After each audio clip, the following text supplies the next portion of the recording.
Price Lord brothers and sisters, கர்த்தர் ஸ்தோத்திரம். இன்றைய நாளின் வார்த்தையை உங்களோடு பகிர்ந்து கொள்வதற்காக நான் மகிழ்ச்சி அடைகிறேன். தேவன் நமக்கு தந்திருக்கும் இன்றைய நாளின் வார்த்தை, இன்றைய நாளின் வார்த்தை, தேவரின் சகலத்தையும் செய்ய வல்லவர், நீர் செய்ய நினைத்தது தடைபடாது. யோபு புஸ்தகம் 42வது அதிகாரம் 2வது வசனம். அன்பு தேவப்பிள்ளே, ஆண்டவர் உங்கள் வாழ்க்கை பயணத்தில் எதை செய்ய நினைக்கிறாரோ அதை செய்து 100க்கு 100 முடிப்பார். நீங்கள் ஆசைப்படுகிற, பிரயாசப்படுகிற எல்லாவற்றையும் ஆண்டவர் செய்து முடிப்பார். முடியாது என்று நினைக்கிற விஷயத்தில் கூட ஆண்டவர் அதை செய்து முடிக்க வல்லவர், உதவி செய்வார். உங்களுக்கு ஆண்டவர் உங்களுக்கு என்று ஒரு நோக்கத்தை, திட்டத்தை வைத்திருக்கிற தேவப்பிள்ளையே, ஆண்டவர் நினைத்தது ஒரு நாளும் தடைபடாது. மனுஷிகள் நினைச்சா நிறைய நேரம் தோற்று போடுவோம், அது ஒரு தடைபடும். அல்லேலூயா. தேவப்பிள்ளையே, உங்கள் நோக்கம் திசை மாறி இருக்கலாம். ஆண்டவர் உங்கள் மேலே வைத்திருக்கிற நோக்கம் மாறாது. ஆனால் மாறாதது, அது மறையாதது. உங்கள் வாழ்க்கை பாதையில் கிடைக்க வேண்டிய எல்லா நன்மைகளையும் ஆசீர்வாதத்தையும் தடையின்றி தருவாரா இயேசப்பா.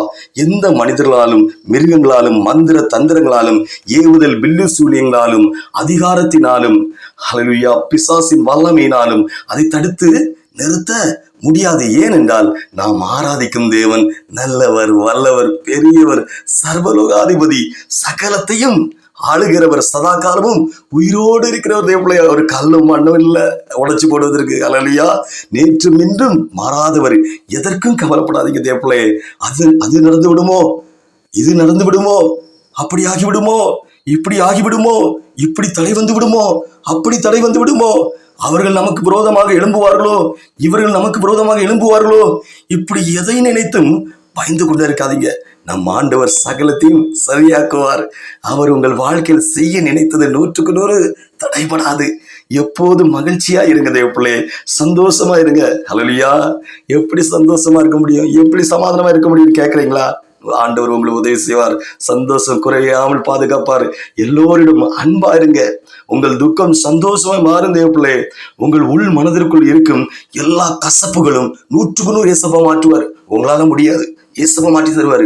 உங்க மனதும் சரீரமும் எல்லாம் எப்படி, உங்கள் மனதும் சரீரமும் எண்ணங்களும் உங்க சிந்தனைகளும் இனித்து கொண்டே இருக்கும். உதவி செய்வார் இயேசப்பா. எத்தனையோ பேருக்கு அம்மா இல்ல தேவப்பிள்ளை, அப்பா இல்ல தேவப்பிள்ளை, தங்கச்சி இல்ல தேவப்பிள்ளை, தம்பி இல்ல தேவப்பிள்ளை, அண்ணன் இல்ல தேவப்பிள்ளை, ஆச்சி பாட்டி தாத்தா இல்ல, இருக்க வீடு இல்லை. எத்தனையோ பேருக்கு குழந்தை இல்லை. எத்தனையோ பேருக்கு நல்ல வேலை இல்லை. நீங்க நல்லா இருக்கிறீங்களா? யோசித்து பாருங்க. எத்தனையோ பேருக்கு வேலையே இல்லை. தேவப்பிள்ளையே, இந்த உலகத்தில் வாழும் எல்லோருக்கும் ஒரு குறைவு இருக்கத்தான் செய்கிறது. ஹல்லேலூயா. சிலருக்கு எல்லாம் இருக்கிறது, இது பாக்கியம் தான், ஆசீர்வாதம் தான். ஆனா அது கோடியில் ஒருவருக்கு தான். ஹல்லேலூயா. கோடியில் ஒருவருக்கு தான் இருக்கலாம். தேவப்பிள்ளையே, உங்கள் வாழ்க்கையில் என்ன செய்ய வேண்டும், எப்பொழுது செய்ய வேண்டும், எந்த நேரம் செய்ய வேண்டும் என்று யாரு? நம்ம ஆண்டவருக்கு தெரியும். எடுத்துக்காட்டு வேதத்திலிருந்து, தேவப்பிள்ளையே, எகிப்து அரசன் பார்வோன் கீழ் அடிமையாக 30 லட்சம் இஸ்ரவேல் ஜனங்கள் இருந்தாங்க. எப்படி அடிமையாக இருந்தாங்க தேவப்பிள்ளையே. ஆண்டவர் மோசையோடு சொன்னார், என் ஜனங்கள் நெருக்கத்தினாலும் வேதனையினாலும் தாங்க முடியாத உபத்திரவத்தினாலும் கண்ணீரோடு கவலையோடு பெருமூச்சு விடும் சத்தம் என் சன்னிதானத்தில் வந்து எட்டியது. நீ போய் அவர்கள் ராஜாவோடு நான் சொன்னேன், ஜீவனுள்ள தகப்பன் ஆண்டவராய் இயேசு கிறிஸ்து நான் சொன்னேன் என்று சொல்லி என் ஜனத்தை மீட்டு கொண்டு வா என்றார். தேவப்பிள்ளை, வனாந்திரத்தில் ஆடுகளை மேய்த்து கொண்டு இனி என் வாழ்க்கை அவ்வளவுதான் என்றிருந்த மோசேயின் மீது தேவன் செய்ய நினைத்திருந்த திட்டத்தை மோசே மறந்து போகலாம். ஹல்லேலூயா. ஆனால் நம் தேவன் மறக்கவில்லை. எத்தனையோ தடைகள், எத்தனையோ பிரச்சனைகள், எத்தனையோ போராட்டங்கள் மத்தியில 30 லட்சம் இஸ்ரவேல் ஜனங்களை மோசேயை வைத்துதான் மீட்டார் நம் ஆண்டவர். அவர் செய்ய நினைத்தது ஒரு நாளும் தடைபடாது. இன்றைக்கும் உங்க வாழ்க்கையில இயேசப்பா ஆண்டவராய் இயேசு கிறிஸ்து அவர் செய்ய நினைப்பது ஒரு நாளும் தடைபடாதீங்க. நீங்க செய்யறதெல்லாம் அவர் சமூகத்தில் ஜெபிக்க மட்டும்தான் செய்யணும். ஹல்லேலூயா. அவர் சகலத்தையும் செய்ய வல்லவர். தேவப்பிள்ளை, அவர் செய்ய நினைத்தது 100க்கு 100 உங்க வாழ்க்கையில தடைபடாது.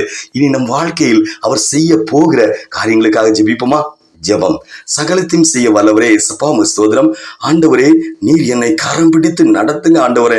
முடிவு பெறாமல் இருக்கிற காரியங்களை முடித்து தாருங்க ஆண்டவரே.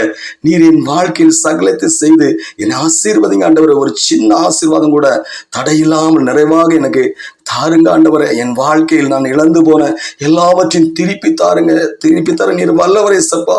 ஆண்டவரே, நீர் என் வாழ்க்கையில் செய்ய நினைப்பது 100க்கு 100 நிறைவேறும் என்பதை 100க்கு 100 நான் நம்புகிறேன் ஆண்டவரே, விசுவாசிக்கிறேன் ஆண்டவரே என்று இந்த நேரம் இந்த செய்தி கேட்டு தன்னை தாழ்த்தி ஜெபிக்கிற இவர்களையும் இவர்கள் குடும்பங்களையும் இவர்கள் எந்த நிலையில் இருந்தாலும் விடுவித்து ஆசீர்வதிப்பீராக என்று இயேசுவின் நாமத்தில் ஜெபிக்கிறேன் ஜீவனுள்ள பிதாவே.